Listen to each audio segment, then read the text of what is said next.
to Baxter County Roundtable. This is episode 39. My name is Joe Bryant. I am your host today. Russ is out on assignment doing fire department work. Our guest tonight is Justin Nunnery. He is, in full disclosure, he's my insurance guy.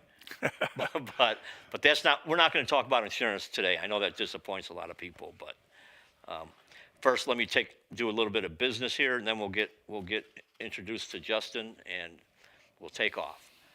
So, the Baxter County Roundtable podcast is sponsored by Mountain Home Heat and Air, voted best in the Twin Lakes 2 years in a row, 2024 and 2025. They're the largest Goodman dealer in the Twin Lakes area. Mountain Home Heat and Air, together with Goodman, are two names you can trust. Goodman systems are made in America by Americans. That's a good selling point for me. They also specialize in Dakin mini split systems. From new installations to duct cleaning and everything in between, Mountain Home Heat and Air are the people to call for all your HVAC needs.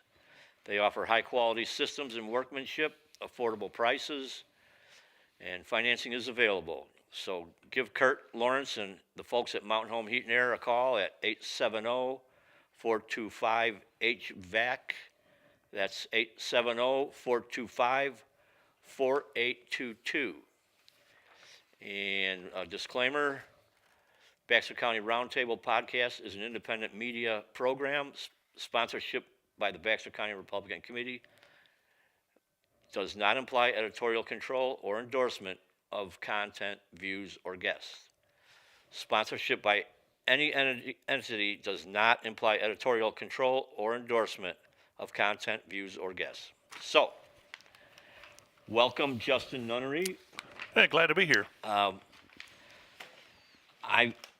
Let me do one little bit more of we're a little bit more business before we get started. We're not going to do much politics tonight, but I just want to remind everybody that we do have runoff elections coming for the sheriff and secretary of state, and that early voting starts the 24th, I believe, and actual voting day is the 31st of March, and so here we go. Justin Nunnery, tell us a little bit about yourself. All right. Well, I'm a Mississippi boy. Grew up in Mississippi, raised in Mississippi. Made a career change late in life. Ended up used to come up here to Gaston's about 20 years ago. Looked a whole lot different in those days. Well, you must have been a high roller back then. No. My father-in-law would bring the family up, and we'd go to Gaston's and do a little trout fishing and all. And I always said that, I'd love to live here, but I was had a degree at Mississippi State in ag pest management. And so that was basically row crops and things like that. And I figured out real quick they didn't grow anything but rocks here. And so I was like, I don't know what I'd ever do when I came here. So I just kind of ruled it out, that I don't believe I'd ever be able to make it up here to live or retire or anything, And then as life changes and opportunities come available, I changed careers about 5 years ago, got into the insurance business, went to work for Shelter Insurance. And we were in Helena, Arkansas, was where my first agency was, and we did real well there. And they said, hey, if you had your choice to live anywhere in the state, where would you like to live? And I said, easy guess, Mountain Home. Yeah. And they said, pack your bags. And so... well, there was a guy that retired, right? Well, there was a guy that retired, then there was a guy that was right after between us. Okay. And so the door came available, and I walked through it, and I've been up here now for about 3 years. Well, good deal. And that's how you and I became acquainted. Right. So now that you're here, you're selling insurance, and another opportunity comes up apparently. Oh, absolutely. Yeah. Well, one of the first things I did when I came up here is I found a good church family. Go to First Baptist Church, and just love the people there. The pastor, being who he is, Tad Rogers, he he understood, or he knows me enough, or had enough intuitiveness to equip me into into some things that I have a passion for, and that's people in recovery. I'm a recovered addict myself. I used to be a meth cook. I cooked it and used it and sold it.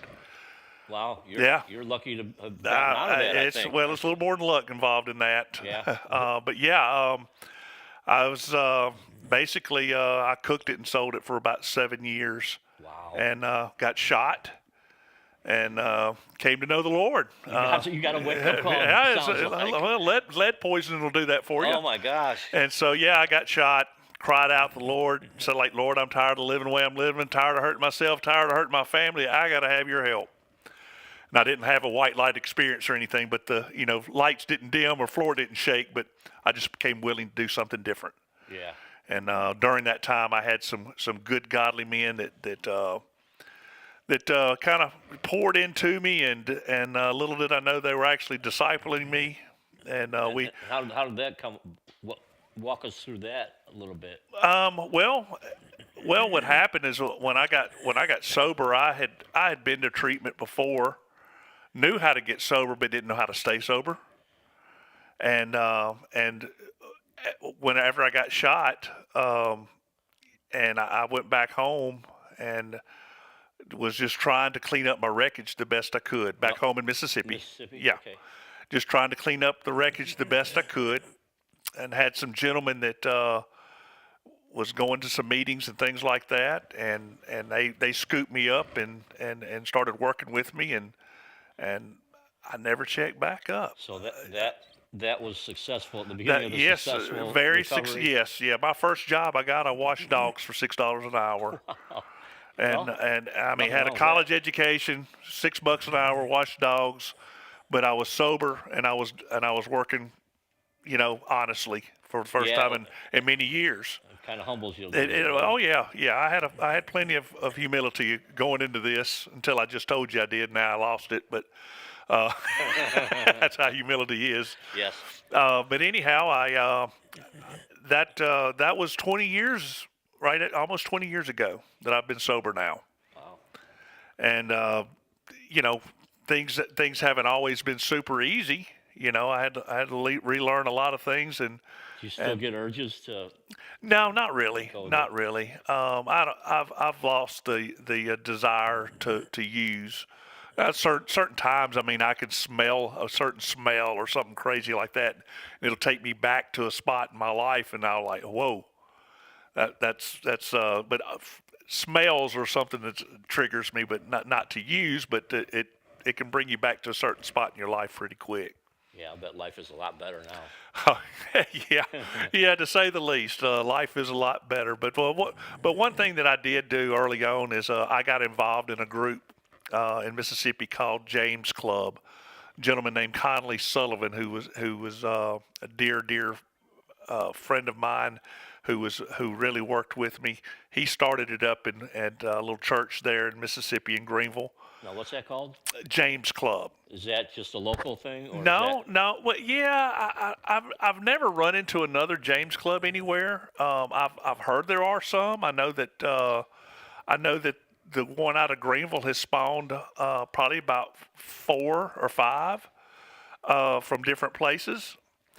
But what I did realize is that is when I was, the James Club basically is Alcoholics Anonymous with Christian teachings, basically. A lot of the things and ideas that brought Alcoholics Anonymous together came out of the Book of James and the Sermon on the Mount. Okay. Out of the Bible. It's God breathed, and so it gives you, it puts in application on Scripture in order to work your program. Yeah. So so you that was something for you. Yeah, that's what got me sober, man. For you Yeah, to get that's clean. yeah. And then- I did a lot of meetings. I did AA. I did NA. I did. I mean, if it had A in it in a meeting, I was there for quite a while when I first got sober. Wow. And then the James Club was just I did the Celebrate Recovery. I did a lot of things to try to stay sober. Yeah, I can't even comprehend what it's like to try to beat addiction, but sounds like some pretty tough Well, going. I mean, we make it a lot tougher than it is. You just got to make it up in your mind that you've had enough. You can try to make that up in your mind, but you've got to have a not just a mindset change. It has to go to a heart change. And it doesn't hurt to have support. Absolutely, support is where it's at. Wow. So then you got sober. I got sober. Worked. Well, like I said, I washed dogs. My first job I had. Then I drove a tractor, and then Now, was that prior to your college? no, this was all. Yeah, this is all after college. I mean, wow. I had a degree. I had a college degree, and a very good program. But after I got sober, I just kind of started living in the spirit. When the Lord opened the door, I walked through it. And that's kind of just how I did. However, He decided my footsteps to go. That's what I tried to do. Wow, that's interesting. That is pretty amazing. Well, I'm glad you found that. Yeah. Program, because I think you're a pretty good guy. So anyway, you get sober. You go through what you went through. Right. And then somehow you ended up in Mountain Home. Right. Well, and you told us a little bit about it. Yeah. Well, basically, I sold toilet paper for several years, and I thought that's where I was going to retire, doing selling toilet paper and paper towels. Around here? No, this was all in Mississippi. Oh, okay. And then 5 years ago, a guy came to me and said, "Hey, would you be interested in selling insurance?" I'm like, "No, not really." And they said, "Well, it pays this," and I'm like, "Well, that's interesting. Let's talk." And I was content with where I was, but didn't really know that that door would open, and the door opened, and we went and got licensed, and I changed jobs, and like I said, I was in Helena at the time, and we did really, really well there, and they gave me an opportunity to move here. Wow. And so once I moved here, like I said, I got involved in church, and the pastor knew about my background in recovery and things like that, and so he got me hooked up with a chaplain over at the prison. Okay, and that's Calico Rock. Yeah, Calico Rock. Benny Magnus unit is what it's called now. Okay. They just had a name change with a ribbon cutting ceremony and all this good stuff. And now, what kind of prison is that? it is a medium security prison. Is it men? Men's prison, yes. Men's prison. Yeah, Okay. it was about somewhere close to 900, just under 1,000 inmates is how there. Good place to stay away from, but it is. It is. Go there voluntarily. Right. I volunteer my time.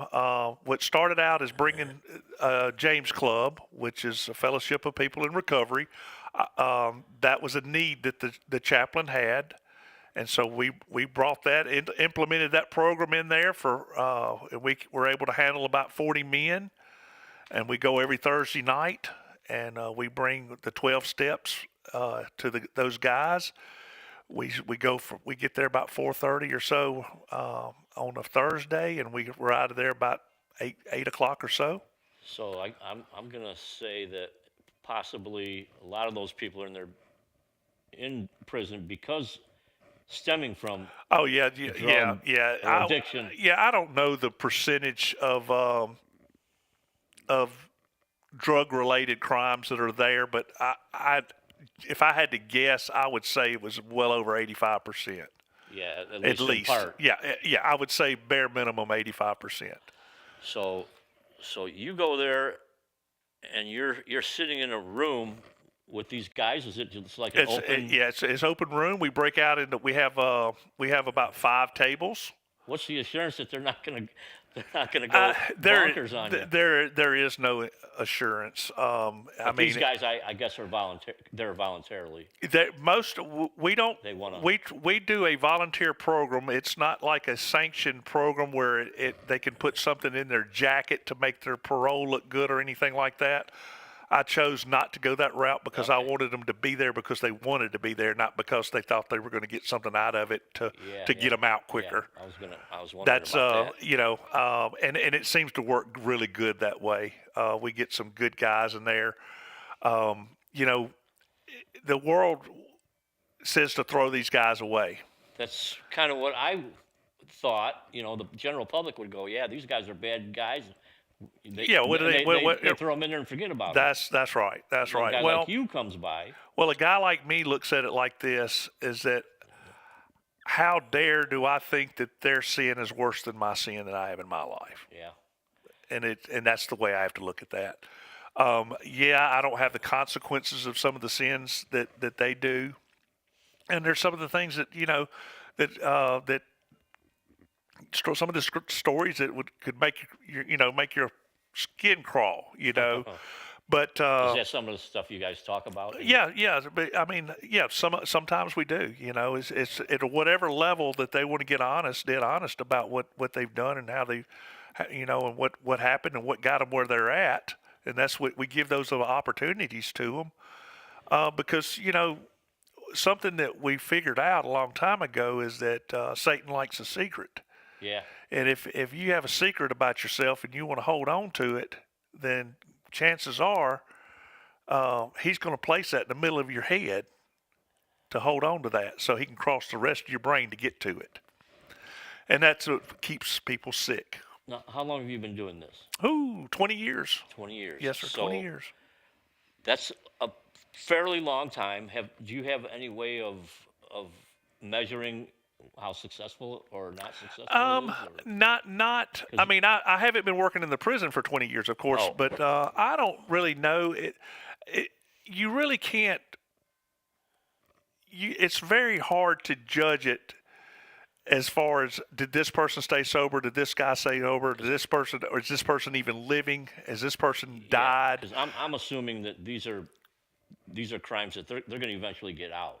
Yeah, most of them. Yeah, right. I don't think there's but maybe one lifer in that thing. But I mean, there's guys that have done, I think 30 plus years. Wow. I mean, that's life. Yeah. That right. Those are some right. serious. But what you realize is that I mean, everybody has a story. Everybody has fallen. We live in a broken society. And these guys are broken, and if they're willing to accept the love of Christ, then they can be forgiven, and they can recover. It's just that simple. I tend to believe that most people can be redeemed. Yes. I mean, there are some. You take Charlie Manson. That dude's well, people like that. I think are. I think there's more of them that can be redeemed. Well, I think that if you put them in an environment like what you're doing, I think. I think that helpful. if from what I'm understanding is that that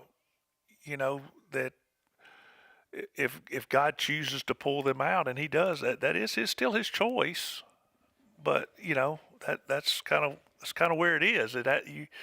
At some point in time, there's some work that individual has to do. Yeah, there's a free will component. Right. He has to make a decision himself, and then repent and turn and clean up his wreckage. I think that's important. Wow, that's own it and admit to someone else what you've done, and ask for forgiveness and watch what happens. So you roughly 40 men in a group. 40 men in our group, and we go for about 24 weeks, and then we have a pizza party on the graduation where they get a little certificate that says that they did complete it, that they treasure, and then we'll start another session.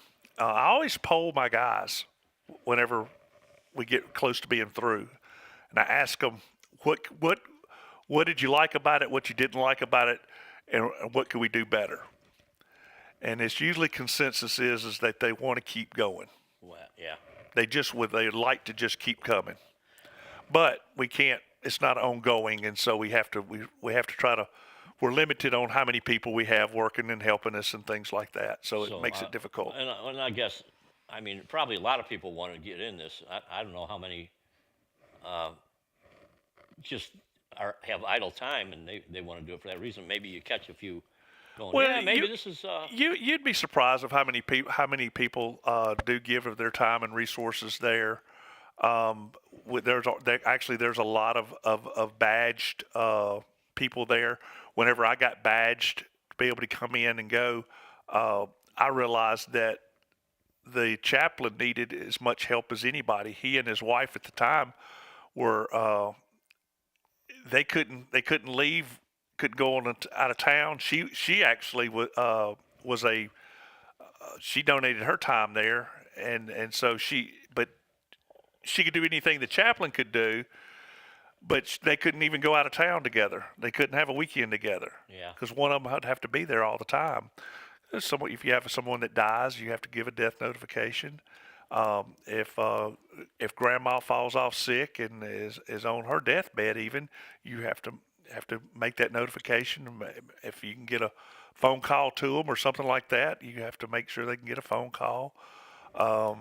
Do furloughs if somebody passes away, then there's a lot of paperwork involved to possibly get them to go to the funeral if that's the case. Oh, wow. So what I realized is that they were in need of help too, and so whenever I got the badge, I actually became a denominational chaplain as well. And so my wife and I both are denominational chaplains there at the prison, and that way we have access to the computer. We can go in and make changes or add things or whatever to notes and things like that to inmate files and stuff. I'm just curious about the safety environment. You know, when you're in there, I'm sure there are guards overseeing this. There that we have a guard there that oversees it. We haven't had any altercations at all. A lot of that community it governs itself in a lot of ways, and I think we're a no-no. We're a no-no when it comes to if you're going to screw up, that ain't the place to screw up. Right, because Because they'll pull that program in a heartbeat. right, and those guys really love the fact that the outside world comes in and they have a voice and they they love on us. They really care deeply about us. That makes perfect sense.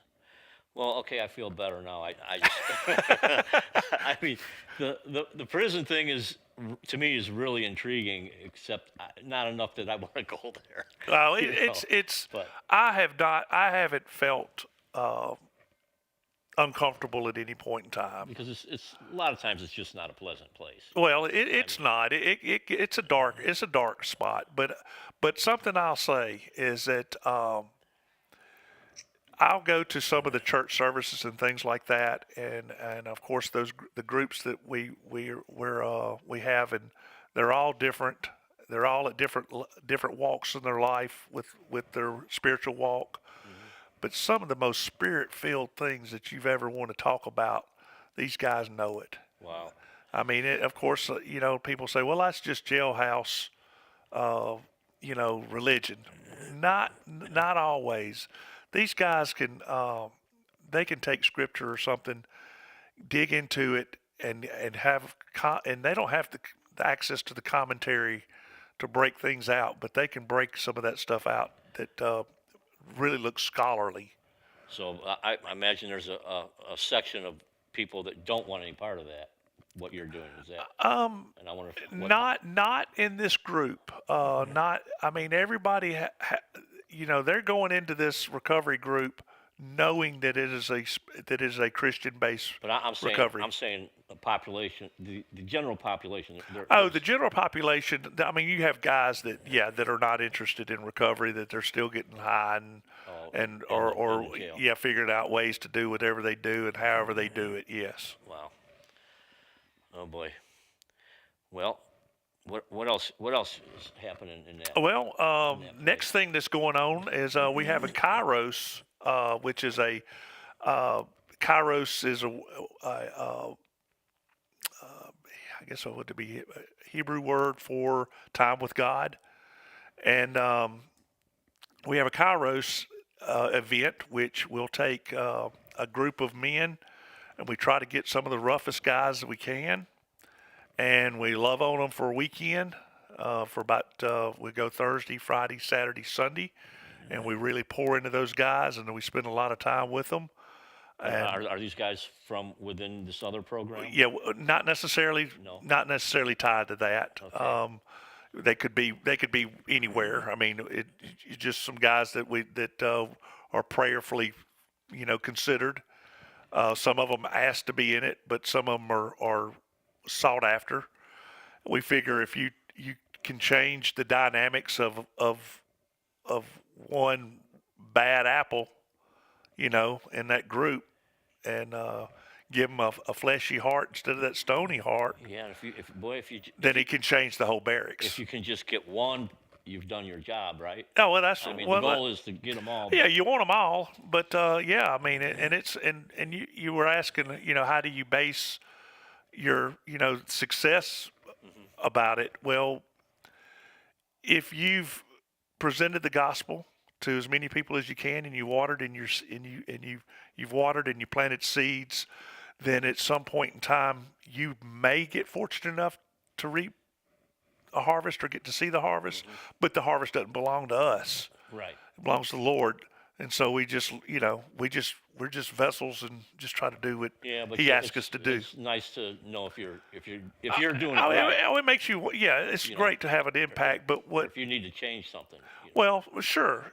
Well, it's not a lot to change because if you're presenting the gospel to them, that never changes. Right. So Okay. I can't go against that.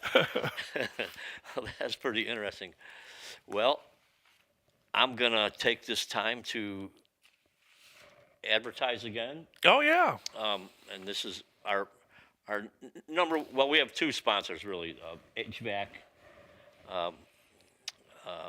and the Baxter County Republican Committee, which we have to. That's what the disclaimer is about. But anyway, Baxter County Roundtable podcast is sponsored by Mountain Home Heat and Air, and they've been voted best in Twin Lakes 2 years in a row, 24 and 25. They're the largest Goodman dealer in Twin Lakes area. Mountain Home Heat and Air, together with Goodman, are two names you can trust. Goodman systems are made in America by Americans. They also specialize in Dakin mini split systems, which I'm seeing a lot of those come around lately. I like the mini splits. Yeah, yeah. and I think they're fairly easy to install. Well, if you know what you're doing, I guess. Anything. Well, they're not hard to install, but they're economical. I Yeah. mean, and I guess it looks a lot better than having a window unit hung out the side of the house. So. Now you're making fun of me. You're hitting No. You're hitting too close to home. But anyway, from new installations to duct cleaning and everything in between, Mountain Home Heat and Air are the people to call for all your HVAC needs. They offer high-quality systems and workmanship, affordable prices, and financing is available. So give Kurt Lawrence and the folks at Mountain Home Heat and Air a call at 870-425-HVAC. That's 870-425-4822. And that's it for the advertising. News, weather, and sports. The news is we're at war, Yeah. and it sounds like we're kicking some rear end. That, of course, remains to be seen, the outcome of that. Weather, boy, it's been cold and windy. Yes. And sports, well, the Razorbacks won their division in basketball. Yeah, they did, and they put a thumping on the Bulldogs this weekend in baseball. I wasn't real did happy. they? I wasn't real happy about that, I but like- that's all. I'm a Hey, Razorback fan. yeah, well, that's all right. And There's hope for you. They always have good baseball teams. And Yeah. the Mountain Home Lady Bombers, I believe, took second in state in basketball. So, I mean, that's a pretty good accomplishment. It's not first, but Yeah. Well, I mean, Next year. it's a lot of work involved. yeah. I mean, it's nothing to turn your nose up. No, and I State know championship. I know one of the coaches there, girls coaches over there, and she's phenomenal. So Yeah. Well, she'll have them lined back out. so that's all good news. So anyway, what is there back to these ministry things you do? Is there, this is the first I've heard of it is talking to you. I mean, I had no clue this was going on there. So I don't know. Is there anything that the public can? Well, I mean, Should know about that? Or- prayer is always something that we ask for. Financially, there, yes, who's not going to turn down some money to help financial needs there? You could always contact First Baptist Church if you wanted to give to that prison ministry. Okay. You could always contact them, and we would graciously, Except accept whatever. donation. We ran a cookie drive because during this Kairos event, the guys get cookies the entire time, and then we'll pass out cookies to over, I don't know, 900 something inmates. Wow. So it's That's a lot of cookies. yeah. So they get to experience part of that Kairos event just from the cookies aspect of it, and then of course during Christmas, there's another opportunity.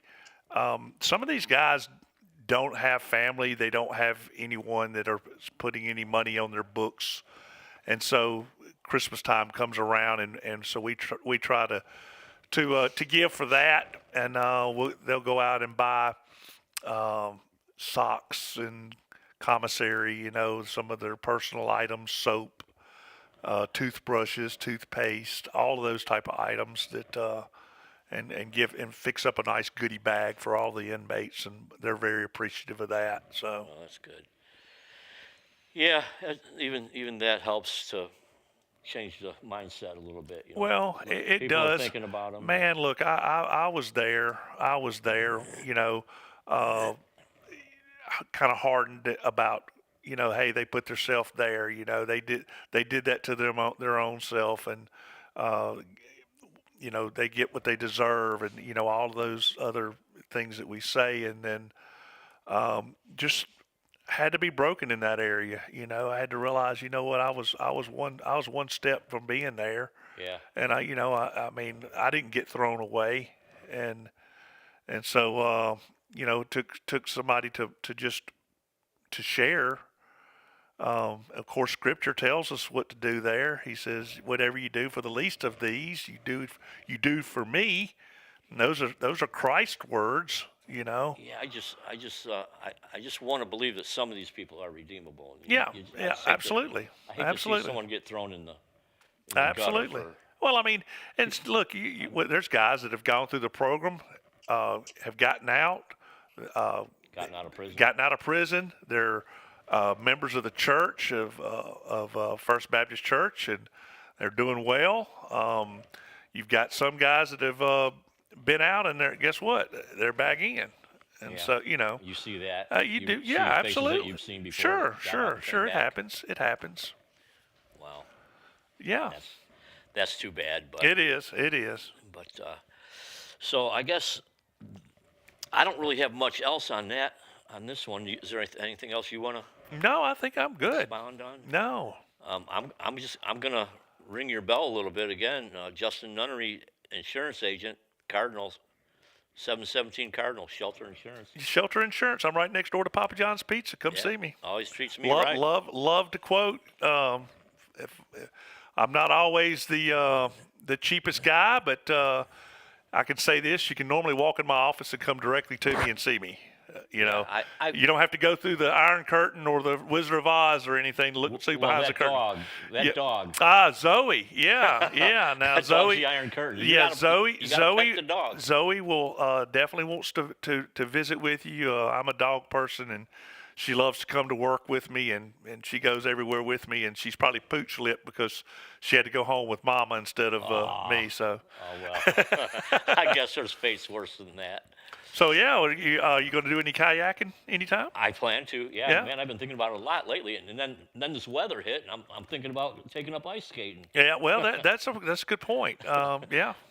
Until this weekend, it's really gonna heat up. So, all right. Well, anyway, if Jay would come back, we're about to wrap this up. I'm gonna I'm gonna read some announcements here. Upcoming events. Quorum Court is the first Tuesday each month at the county courthouse. That's 5:30 p.m. City Council meets first and third Thursday at 5 p.m. at City Hall. And Men's Club, First Thursday, that's 11:30 a.m. at the Elks. I think you get there at 11:30 if you're going to have lunch. City Planning Committee, second Monday, 1 p.m. at City Hall. And the County Planning Committee, second Tuesday, 11 a.m. at Baxter County Courthouse. And the A&P, Advertising and Promotion, is the third Thursday, 3 p.m. at City Hall. And the school board is in the admin building on Rodeo Drive. That's the third Thursday, 6 p.m.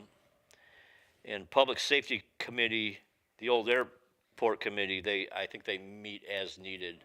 I don't think they have a set meeting date. And then the Baxter County Republican Committee meets the last Tuesday each month at 6 p.m. at the VFW. And other than that, I think we've beat the horse hard enough today. There we go. Yeah. We can call it a night. So 1 week from tonight, we'll be back here with another wonderful guest, and thanks for joining us.